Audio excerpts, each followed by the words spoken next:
हर किसी के लिए उसका बचपन सबसे खास होता है। ये वो पल होता है जब वो अपनी जिंदगी को जीता है, दुनिया को जानता समझता है, नई नई चीजों को सिखाता है। लेकिन क्या हो जब उसका बचपन उससे छीन लिया जाए। ताजा मामला बस्तर के बकावंड ब्लॉक का है, जहां पर एक पिता ने अपनी ही बेटी को 20 सालों तक एक अंधेरे कमरे में रखा है।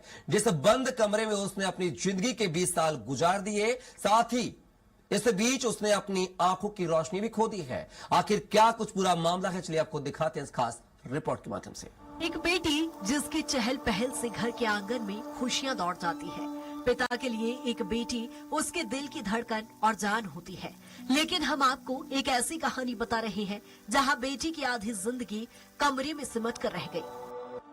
पिता की मौत के बाद इसका खुलासा हुआ तो बच्ची के नाना ने समाज कल्याण विभाग को इसकी सूचना दी, जिसके बाद समाज कल्याण विभाग की टीम ने उस बच्ची को रेस्क्यू कर पुनर्वास केंद्र घरौंदा में भेज दिया, जहां बच्ची की देखभाल की जा रही है। ये जो मामला लिसा का है, ये हमको पता चला ये बकावंड ब्लॉक से कि उसके घर वालों ने उनको एक कमरे में बंद करके रखा है। तो हमने जाके उनको रेस्क्यू किया। उस समय ऐसे उसका जीवन देखने से लग रहा था कि बहुत ही दयनीय स्थिति है।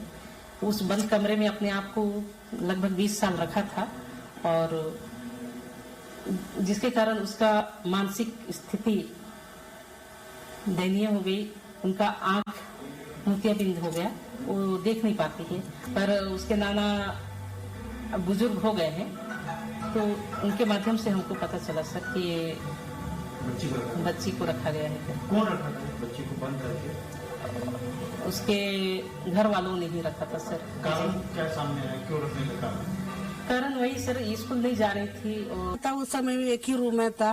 उधर दरवाजा से उन लोग खाना सब देती थी, ऐसी बोलती थी। इधर आने के बाद भी पहले हम लोग रूम में सब करते थे उसको, उसके बाद धीरे धीरे सबके साथ बाहर लेके आते थे और साथ में ऐसे मिलाजुल करके वो उन लोग का ना बात सुन के पीछे जाता है। अभी बाथरूम जाने के लिए उसको चाहिए तो वो बताते हैं, तभी उन लोग बुला के जाते हैं, हेल्प करते हैं।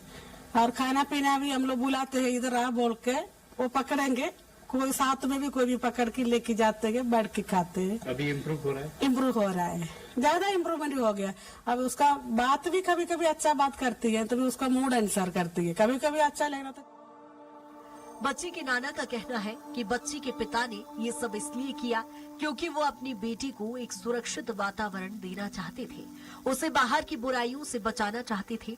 लेकिन अब सवाल ये कि क्या छेड़छाड़ से बचाने के लिए बच्ची को एक बंद कमरे में रखना क्या ठीक है? उसे एक ऐसे जुर्म की सजा देना क्या ठीक है जो उसने किया ही नहीं है? जगदलपुर से स्वराज एक्सप्रेस के लिए अनिल राव की रिपोर्ट।